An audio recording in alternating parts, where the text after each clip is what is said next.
Hello, and on this Monday, and happy to be sitting here and considering some Dharma topics to share with you.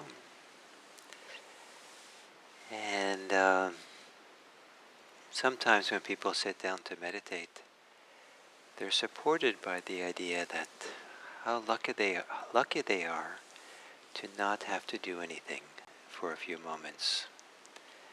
That maybe life is filled with responsibilities, things to do, places to go, and for a few minutes to be able to sit and not be so busy. And it can be a phenomenal thing just to appreciate that, to take that in, and the appreciation of that can be enough for some people to settle them and help them just relax, let go of everything. I'd like to offer you maybe another understanding of sitting down to meditate that I'm hoping might have a similar effect on you, maybe even a better effect. And that is similar to the idea of forest bathing. You know that now it's a common enough idea that coming from Japan, this idea originally that we would spend time in the forest to be nourished, to be by the atmosphere of the forests. All the different qualities that come through the forest that we almost can take in as a bath that nourish us. So meditation, it can be a ethics bath. A very traditional idea in Buddhism is that to appreciate being ethical when we are. And when we're sitting and meditating, even if you live an unethical life at other times, or maybe even troubled by that when you sit down to meditate, it's a time when we are ethical. We are adhering to, whether we know it or not, to the 5 ethical precepts. While we're meditating, we're not killing anyone, hurting anyone. We're not stealing. We're not engaged in sexual misconduct. We're not lying, to others at least. And we're not taking in intoxicants. And I think most people don't orient themselves that way when they meditate. If the person is unethical, they might be carrying with them the guilt and the heaviness and the fear and preoccupation and the self-criticism that might entail. But the encouragement in Buddhism is to appreciate for these minutes that we are living a good life. My teacher in Burma loved to talk, a number of teachers in Asia talk about how sitting in meditation fulfilled the precepts. And so as we sit today, you might consider your good fortune that for these minutes you are being ethical. Even if it's just a pause in a more difficult life, consider yourself so fortunate that for these minutes you're not going to actively, intentionally be involved in harming anyone. And let that be a forest bathing. There's something that's possible to take in and appreciate and feel some joy, or something that's very settling. This is good. So to assume a meditation posture,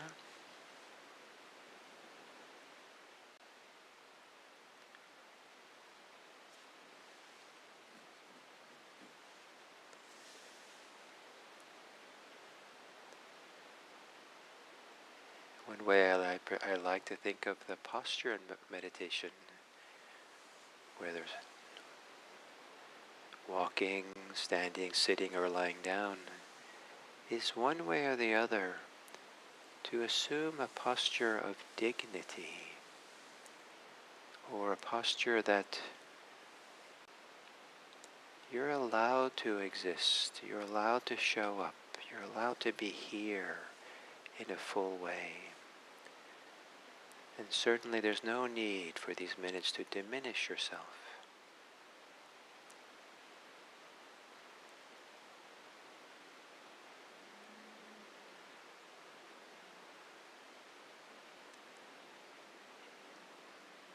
Gently closing your eyes and taking some long, slow, deep breaths to appreciate this moment, this time, this opportunity to be here and present, and to become settled with the good fortune of being able to meditate, of spending these minutes being ethical, even if you're not even intending to.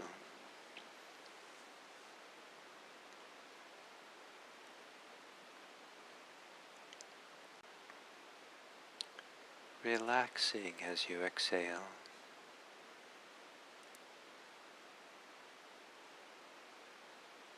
Relaxing the body.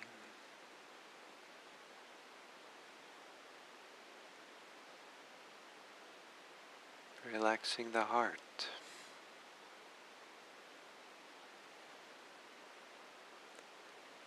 Relaxing the mind.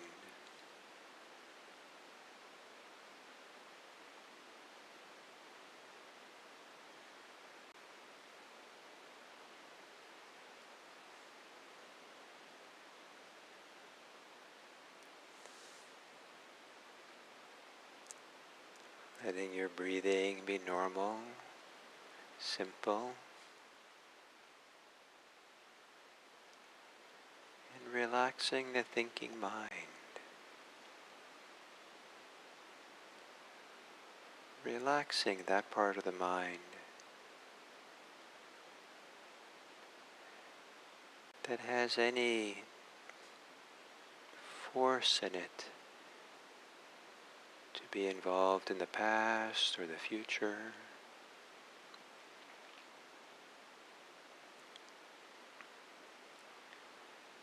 To keep you in your thoughts.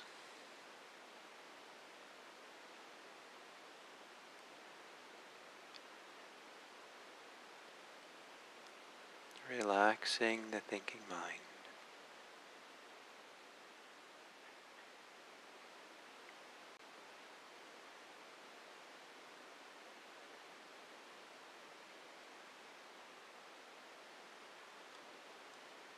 And like forest bathing, where we're not thinking and analyzing and justifying the effect that the forest has on all our senses.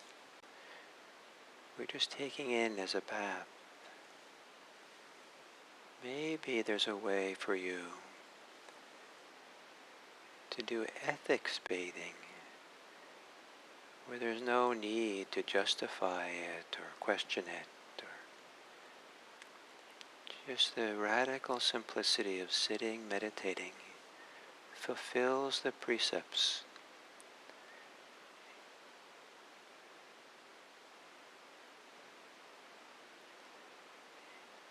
And to let that bathe you, let that fill you.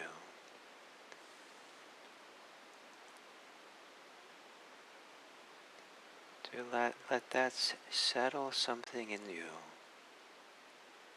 Settling.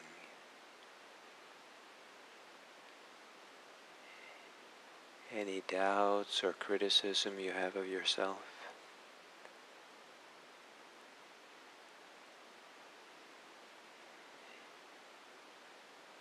We are phenomenally lucky to have these minutes of not involved in any intentional forms of harm.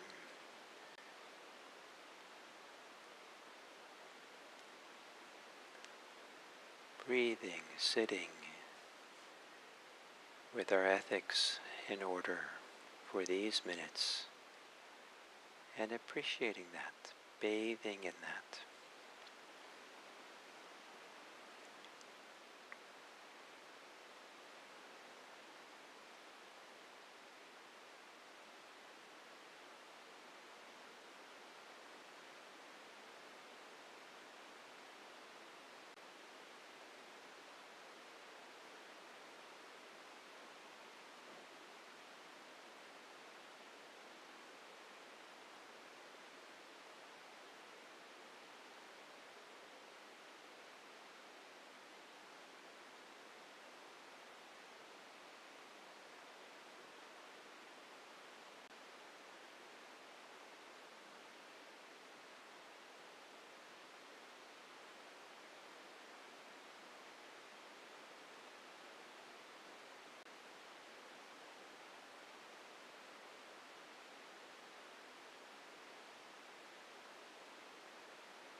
Being careful as you meditate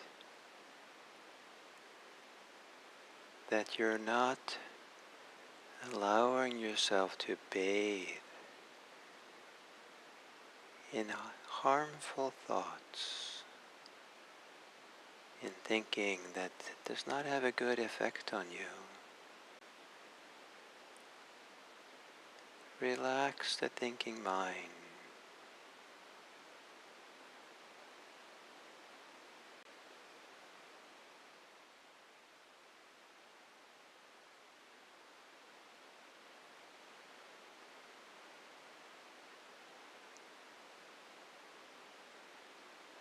And instead bathe in the absence of unethical behavior.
As we come to the end of this sitting,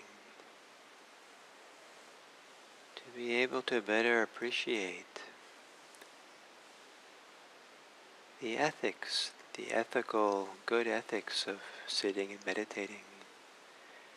It's good to remember or to know that the 5 precepts are, as ethical precepts, concern behavior, how we behave, the actions that we do with body and mouth and speech. It's easy enough to conclude that some of our thoughts might be unethical. Maybe we harm ourselves with them.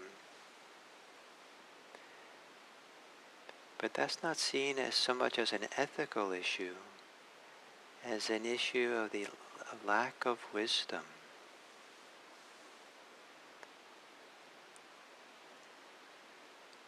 For behavior, we want to change the behavior to stop harming. For thoughts in the mind, we want to see it with wisdom.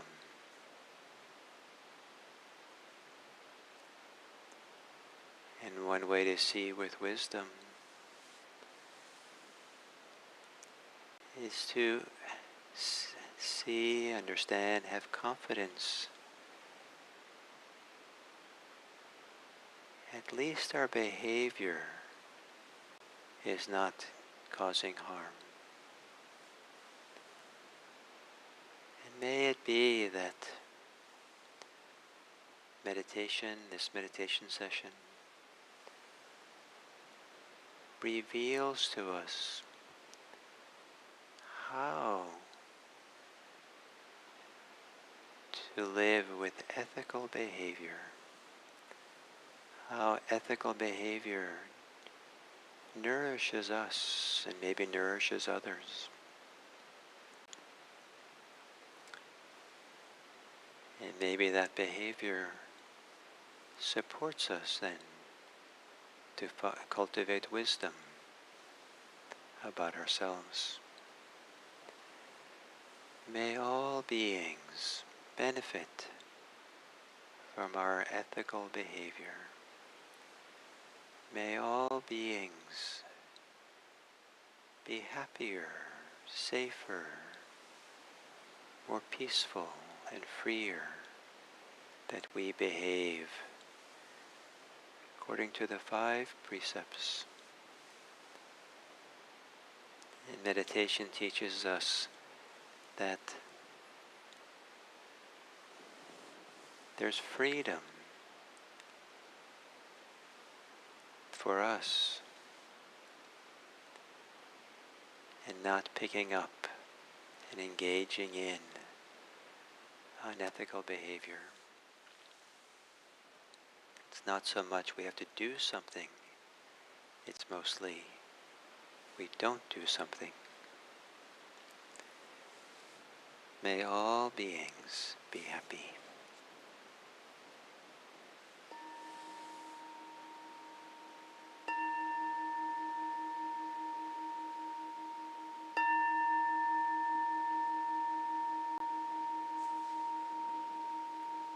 Thank you.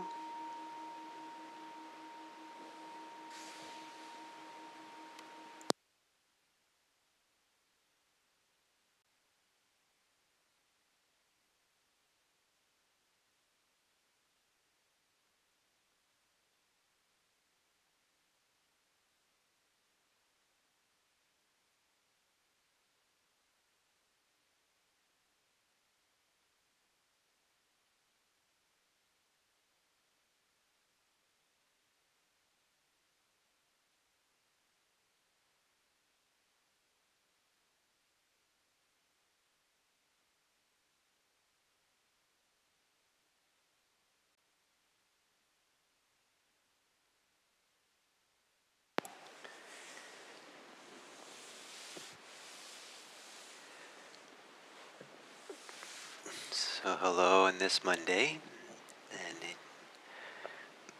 to do a new series the theme for this week, and maybe for the first days of next week as well. That one of the activities I've been involved in for this month of August is continuing with an ongoing project I have uh, of translating and then writing commentary or introduction to the ancient verses of the nuns. In Pali it's called the Terigata. And people say it might be the earliest poetry that we know, religious poetry by women.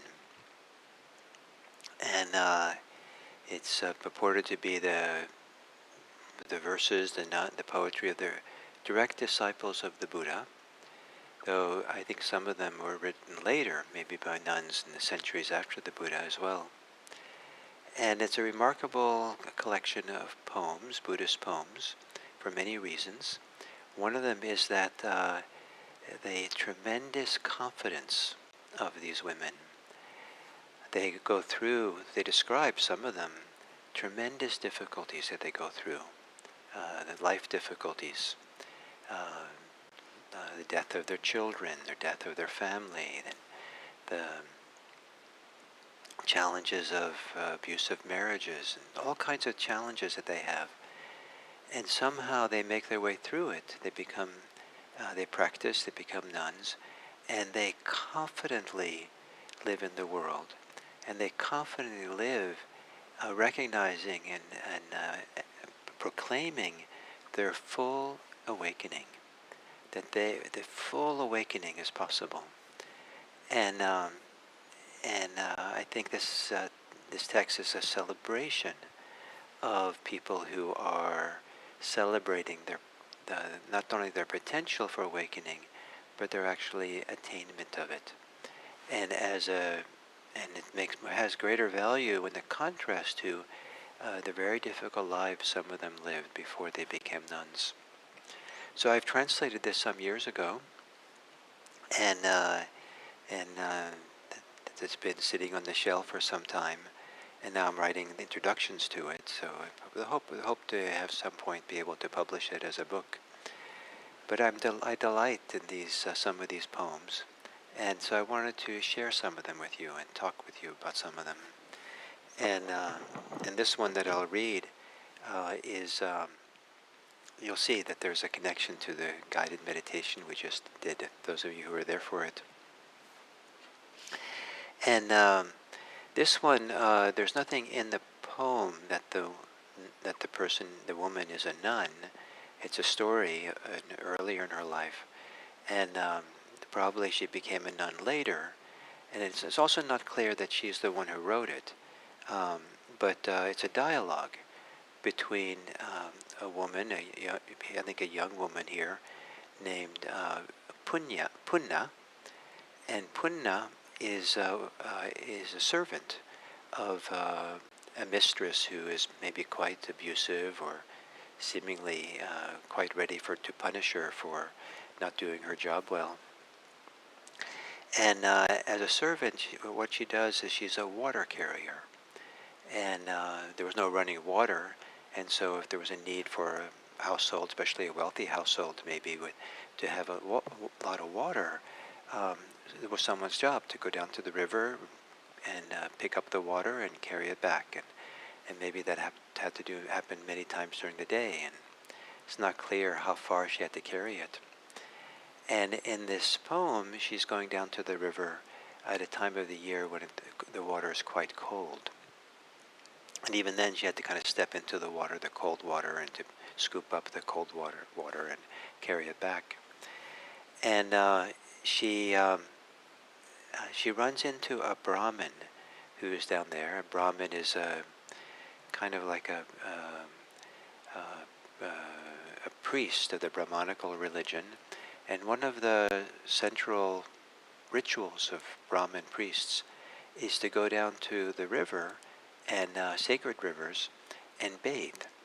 And the ritual bathing in the river was understood to be a purification rite, that all the bad karma that they built up that somehow if you go into a sacred river and bathe in it, that you can, you're purifying yourself of that bad karma. So that's kind of the background for this poem. And so, uh, so she's speaking to this Brahmin. She says, I am a water carrier. When it is cold, I always have to go down to get water. I am terrified of punishment from my mistress. I am terrified of angry words. But Brahmin, what do you fear that you always go down to the water with limbs trembling, experiencing sharp cold? The Brahmin replies to her, somewhat politely, certainly, Lady Punna, you know the answer to what you're asking. I am doing wholesome karma and preventing the consequences of evil deeds. Whether young or old, whoever does evil karma is freed of evil karma through purification by water. So then Punna replies to the Brahmin. And this is where the poem becomes, for me, quite delightful and an expression of a woman of confidence speaking to a Brahmin. She's a servant woman. And there's in ancient India, there was a quite status differentiation. More than just status, there was almost like the servants were often considered almost impure by the natures of being servants and shouldn't interact with Brahmins who are trying to be pure. And so, but she speaks confidently and clearly and directly to this man, this Brahmin. And so these are her words. So he just told her, what he's doing, going to the river to purify his evil karma, his evil actions. She says, what know nothing, told and know nothing, that one is freed of evil karma through purification in water. Frogs and turtles, water snakes, crocodiles, and other water dwellers, will they go to heaven? Those who butcher sheep and pigs, those who fish and hunt, thieves, executioners, and others who do evil, would they also be freed of evil karma through purification in water? If this river carries away the evil you have done, then it would also carry away your good merit, and you would then be out of both. What you do that brings you fear, that brings you down to the water for purification, Brahmin, don't do it. Then cold water won't shock your skin. So this is I love this verse. Just don't do it. So whatever you need to be purified from, if you do that you feel you have to be purified because of doing this evil thing, don't do it. Then you don't have to purify yourself in the river. And the Brahmin replies, because now he's seen the light, I entered a bad path. You've led me to the noble path. Dear lady, I offer you my purification cloak. And she says, keep it for yourself. I do not want the cloak. If you fear suffering, if you dislike suffering, don't do evil actions, either openly or secretly. If you've done or will do an evil action, there will be no liberation, even if you run away. If you fear suffering, if you dislike suffering, go for refuge to the Buddha, the Dhamma, and the Sangha, and keep the ethical precepts. This will be for your benefit. And the Brahmin says, I go for refuge to the Buddha, Dhamma, and Sangha. I will keep the ethical precepts. This will be for my benefit. Formerly, I was a descendant of the god Brahma. This is a belief of Brahmins, that they are direct descendants of the highest god in heaven. But today, I have become a true Brahmin. I am now a person of wisdom, learning in the three knowledges. Now I have truly bathed. So he's saying now he didn't become a real Brahmin by learning the three Brahmanical knowledges and a lot of Brahmanical learning. And he didn't become a true Brahmin by bathing in the river physically, but by going for refuge and living ethically. And that was the message of Punna to the Brahmin. Living ethically and not giving cause to needing to do purification. This is the way. And this is the way to be bathed. He understands that he takes his bathing in the river that he does and metaphorically applies this idea to bathing in ethics. So it's a wonderful little story, maybe a little fable, but one of I just love this directness in which Punna talks to him. Just don't do it. And may that inspire all of you to bathe in the ethics, good ethics of don't do it. Don't be involved in breaking the precepts. And nourish yourself, bathe yourself, feed yourself, bathe yourself in your ethical behavior. And partly because we live in a Western culture that's so deeply affected by Freud and Jung and psychotherapy, where we keep looking and studying at analyzing ourselves so much internally, that it's almost second nature for people in the West sometimes to then apply the precepts to their minds, to what they're thinking, and find that they're unethical there too. And I think that isn't the orientation of Buddhism. That the ethics has to do with the behavior in the world, what we do and speak, and there's not looking at ourselves, our mind, in this kind of unethical way. We're rather looking at it through the lens of wisdom, and sometimes recognizing that maybe we're a bit foolish in the mind. There's not enough wisdom there sometimes. And the issue there is to become wise about our thoughts, our beliefs, how we see ourselves, and rather than undermining ourselves or criticizing ourselves or have cause to feel like we're a bad person just because of the thoughts we have. And they might be foolish thoughts, but let's become wise. And then we can also bathe in wisdom.